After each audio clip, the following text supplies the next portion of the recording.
الحمد لله رب العالمين والصلاة والسلام على سيد الأنبياء والمرسلين أما بعد وقد قال رسول الله صلى الله عليه وسلم من حج البيت ولم يزرني فقد جفاني أو كما قال عليه الصلاة والسلام. وعن أبي هريرة رضي الله تعالى عنه قال قال رسول الله صلى الله عليه وسلم إن الإيمان ليأرث إلى المدينة كما تأرث الحية إلى جحرها. رواه البخاري. وقال رسول الله صلى الله عليه وسلم صلاة في مسجدي هذا أفضل من 1000 صلاة فيما سواه إلا المسجد الحرام وصلاة في مسجد الحرام أفضل من 100 صلاة فيما سواه. رواہ احمد. وعن انس رضی اللہ تعالی عنہ قال قال رسول اللہ صلی اللہ علیہ وسلم من صلى في مسجدي 40 صلاة لا تفوته صلاة إلا كتب له براءة من النار وبراءة من العذاب وبراءة من النفاق. رواہ احمد. حضرات محترم، کسی شاعر نے کیا خوب کہا. حضرت حسان رضی اللہ تعالیٰ عنہ کا جو شعر ہے گویا کہ یہ اس کا ترجمہ ہے کہ تکبیر میں، کلمہ میں، نمازوں میں، اذا میں، تکبیر میں، کلمہ میں، نمازوں میں، اذا میں ہے نام الہی سے ملا نام محمد. فرماتے تھے یہ آدم کی مجھے خلد بری میں، فرماتے تھے یہ آدم کی مجھے خلد بری میں لکھا ہوا طوبیٰ پہ ملا نام محمد. اس نام کی لذت دل عشاق سے پوچھو، اس نام کی لذت دل عشاق سے پوچھو، جان آ گئی تن میں جو لیا نام محمد. حضرات محترم، حج اور زیارت روضہ اقدس، زیارت مسجد نبوی، زیارت مدینہ منورہ،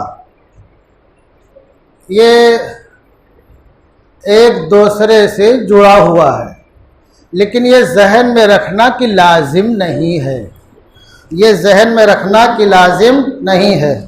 اس لیے کہ بعض حضرات ایسے ہوتے ہیں جن کے پاس وقت نہیں ہوتا، آفسوں میں کام کرنے والے، وہ جاتے ہیں حج کر کے چلے آتے، چونکہ حج فرض ہو گیا تو لیٹ کرنا مناسب نہیں ہے. پھر جب دوبارہ ان کو موقع ملتا ہے دوسرے سال، اگلے سال، چونکہ ان کی چھٹیاں بہت لیمیٹڈ ہوتی ہیں، محدود ہوتی ہیں، تو پھر جاتے ہیں مدینہ منورہ، وہاں 8 دن قیام کرتے ہیں، پھر واپس آ جاتے ہیں. تو یہ لازم و ملزوم نہیں ہے، واجب نہیں ہے دھیان دینا، یہ اس لیے بول رہا ہوں کہ غلط فہمی ہو جائے. لیکن اللہ کے پیارے حبیب کا جو ارشاد ہے من حج البیت ولم یزرنی فقد جفانی، اس حدیث کے تعلق سے محدثین نے بہت گفتگو کیا ہے، لیکن فضائل کے تعلق سے ہے، وجوب کے تعلق سے نہیں ہے. اس لیے میں حدیث بیان کر رہا ہوں کہ جس نے بیت اللہ کا حج کیا اور میری زیارت کو نہ آیا فقط جفانی، تو اس نے میرے ساتھ زیادتی کی. اب آپ تاریخ کا اوراق پلٹیے اور موجودہ حالات کو دیکھیے. بعض دفعہ ہماری زبانوں سے وہاں کی حکومت کے تعلق سے پتہ نہیں کیا کیا نکلتا ہے. ظاہر سی بات ہے جو لوگ تخت و تاج کے مالک ہوتے ہیں وہ اورنگزیب عالمگیر اور صلاح الدین ایوبی، شمس الدین التمش اور شیر شاہ سوری اور عمر ابن عبدالعزیز نہیں ہوتے ہیں اس زمانے میں، الا ماشاء اللہ. ان کے اپنے دنیا کے کام ہیں وہ کر رہے ہیں، وہ سمجھیں گے، خدا ان سے سمجھے گا، لیکن اس سلسلے میں کم از کم وہ لوگ اس بات کی رعایت کرتے ہیں کہ جو بھی حجاج کرام آئیں مدینہ جانے کی بھی ان کے سفر کی ترتیب میں شامل ہو، مدینہ کا سفر بھی شامل ہو۔ چنانچہ جتنے حجاج جاتے ہیں تقریباً تمام کا پروگرام حج سے پہلے یا حج کے بعد، حج سے پہلے یا حج کے بعد مدینہ منورہ جانے کا ہوتا ہے، جس طرح سے سفر کی ترتیب ہو، سہولت ہو۔ اب اس کی وجہ کیا ہے؟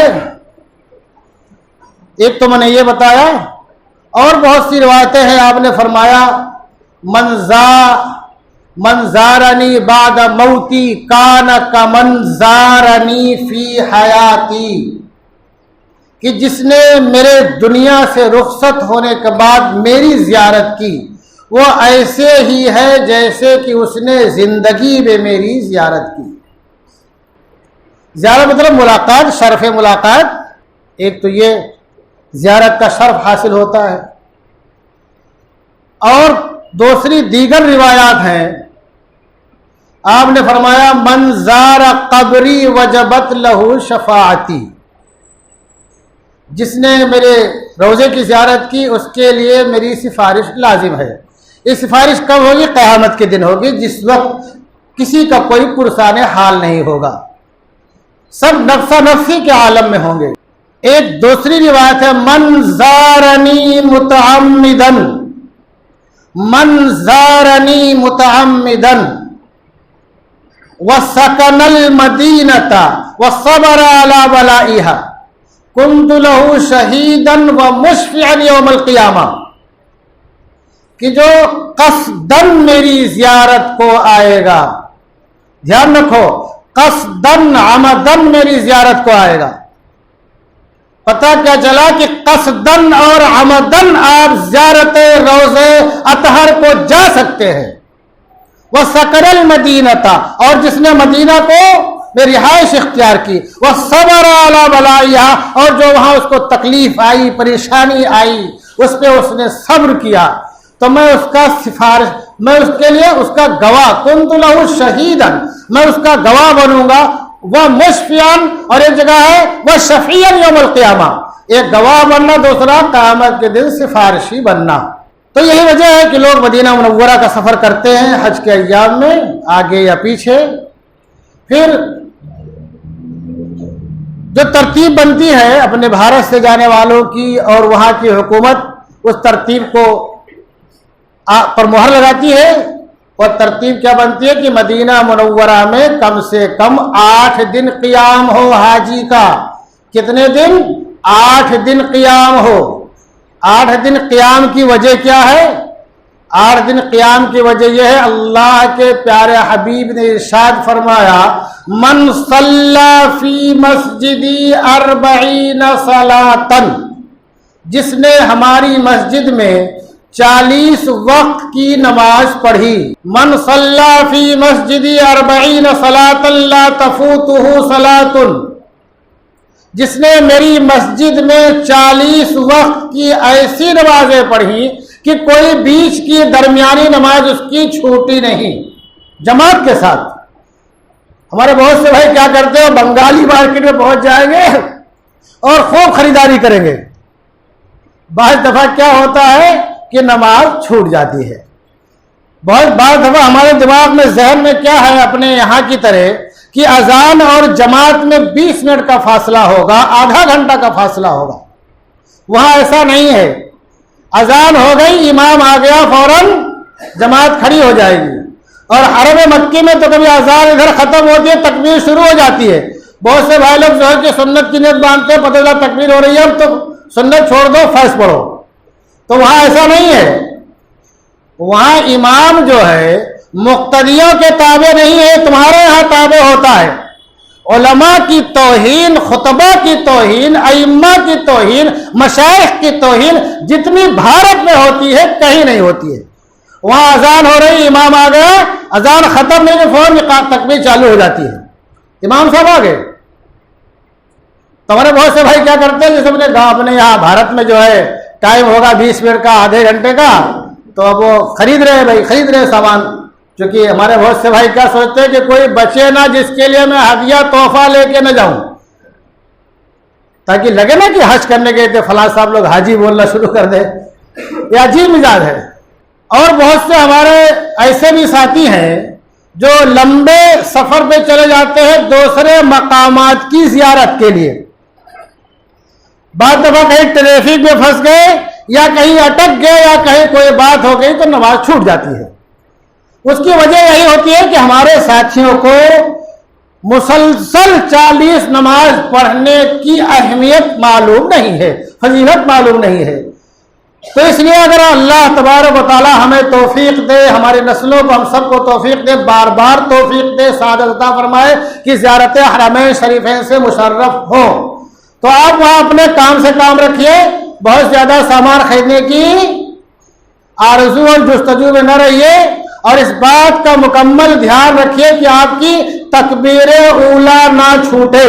اگر مجبوری میں سامان خریدنا یا کہیں جانا ہے تو ایسے وقت میں جاؤ کہ نماز کا ٹائم قریب نہ ہو، تاکہ اب جا کے آسانی سے لوٹ آؤ. تو اللہ کے برحم ارشاد فرمایا من صلی فی مسجدی 40 صلاۃ لا تفوتہ صلاۃ، جس نے مسلسل ایسی 40 نمازیں پڑھی کہ بیچ میں اس کی کوئی نماز نہیں چھوٹی، بیچ میں کوئی نماز نہیں چھوٹی. اب یہی وجہ ہے کہ 8 دن کا پروگرام بناتی ہے بھارت کی حکومت بھی اور وہاں کے لوگ بھی، اور ٹور والے اگر اللہ والے ہیں تو بھی 8 دن کا پروگرام بناتے ہیں مدینہ میں، اور خالی کمانے والے لوٹنے والے تو جو چاہتے جیسا کر لیتے ہیں، وہ تو ان کی مرضی ہو جاتی ہے ٹور والوں کی. 8 دن کا کیوں؟ 5 وقت کی نماز ایک دن میں، تو 8 دن میں کتنی نماز ہوگی؟ 40 نماز ہو جائے گی. تو وہاں ہم جائیں تو ان 8 دن کی قدر کریں. اس میں سے کوئی بھی نماز ہم سے تکبیر اولیٰ کے ساتھ چھوٹنے نہ پائے، تکبیر اولیٰ کے ساتھ پڑھنے کی کوشش کریں. سامان تو انڈیا میں بھی آپ آ کے خرید لیں گے، وہاں سے کھجور لے آئے، پانی لے آئے، کافی ہے، زمزم لے آئے، یا وہاں پہنچ کے دعا کرتے رہے اپنے ساتھیوں کے لیے، رشتے ناطے داروں کے لیے. اور رشتے ناطے داروں کو بھی گلا اور شکوہ نہیں ہونا چاہیے کہ حج کرنے گیا تھا مجھے مصلی بھی لا کے نہیں دیا، کتنا بخیل کنجوس مارواڑی ہے. بات لوگ بولتے جاہل لوگ نا کہ نشانی بھی نہیں دیا، میرا بھائی حج کو گیا مجھے نشانی بھی نہیں دیا. بہنیں بات بول دیتی، بات رشتے ناطے دار بول دیتے ہیں. یہ نہیں بولنا ہے کہ اللہ نے تم کو بھیجا، تم گئے آ گئے، اللہ تمہارے حج کو زیارت کو شرف قبولیت سے نوازے، یہی ہمارے لیے کافی ہے. اور اللہ ہم کو بھی وہاں پہنچانے کے ذرائع اسباب غیب سے پیدا فرمائے. تو 40 وقت کی نمازیں، 8 دن وہاں قیام ہوتا ہے، اسی لیے 40 وقت کی تاکہ نمازیں پوری ہو جائے. تو کیا خوشخبری ہے، اللہ تبارک و تعالیٰ کے پیارے حبیب کے مقدس اور مبارک زبان سے نکلے ہوئے الفاظ میں آپ ارشاد فرماتے ہیں الا کتب لہ براءۃ من النار. پہلی چیز اس کو کیا ملے گی؟ جہنم سے آزادی. کتنی بڑی خوشخبری ہے حاجیوں، کتنی بڑی خوشخبری ہے. ہمارے وہ بھائی جن پر حج فرض ہو گیا ہے تیاری کر لیں، لیٹ لطیف نہ کریں. پہلی چیز کیا؟ جہنم سے آزادی. دوسری چیز کیا؟ وہ براءۃ من العذاب، اور عذاب سے آزادی، یعنی ہر قسم کی تکلیف اور عذاب سے اللہ کی طرف سے آزادی کا اعلان ہو رہا ہے. اور کون اعلان کر رہا ہے؟ یہ رحمت للعالمین اعلان کر رہے ہیں. اور تیسری چیز کیا فرمایا؟ وہ براءۃ من النفاق، اور نفاق سے آزادی. نفاق کیا ہے؟ اوپر کچھ اندر کچھ، اندر کچھ باہر کچھ. اور بعض دفعہ لوگ بہت سی چیزیں چھپا کے رکھتے ہیں اسلام کے بارے میں، ایمان کے بارے میں، تو اللہ تعالیٰ اس سے بھی اس کو چھٹکارا دے دے گا. خواہی نخواہی نفاق سے بچ جائے گا وہ. اور جو نفاق سے بچ گیا سچا پکا مومن ہے. اور سچے پکے مومن کا ٹھکانہ کہاں ہے؟ جنت ہے. تو جس نے 40 وقت نمازیں پڑھ لی اس کے لیے 3 خوشخبریاں ہیں، جہنم سے آزادی، عذاب سے آزادی، اور نفاق سے آزادی. اب چلتے ہیں دوسری طرف. دوسری طرف سے مراد کیا ہے؟ نماز کے تعلق سے. نماز کے تعلق سے اللہ کے برابر ارشاد فرماتے ہیں کہ صلاۃ فی مسجدی افضل من الف صلاۃ فیما سوا، کہ میری مسجد میں نماز دوسری مسجدوں کے مقابلے میں 1000 نماز کا ثواب رکھتی ہے۔ میری مسجد میں نماز دوسری مسجدوں کے مقابلے میں 1000 نماز کے برابر ہے۔ بعض روایتوں میں وضاحت اس لیے کر رہا ہوں کہ ہمارے بہت سے احباب 1000 اور 50,000 دونوں بولتے ہیں، تو دوسری روایت ابن ماجہ صفحہ نمبر 101 پر ہے، صلاۃ فی مسجدی ب50,000 صلاۃ فیما سوا الا المسجد الحرام۔ یہ دوسری روایت پڑھ رہا ہوں، 1000 کی وہ ہوگی اور 50,000 کی دوسری روایت ابن ماجہ کی۔ آپ نے ارشاد فرمایا کہ میری مسجد میں ایک نماز دوسری مسجدوں کے مقابلے میں 50,000 نماز کا ثواب رکھتی ہے۔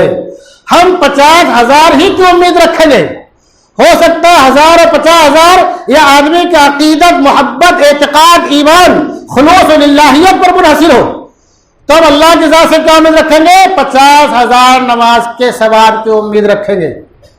وَصَلَاةٌ فِي مَسْجِدِ الْحَرَامِ ب100,000 صلاۃ فیما سوا، اور مسجد حرام میں ہم جو نماز پڑھتے ہیں وہ 1,00,000 نماز کے برابر ہے۔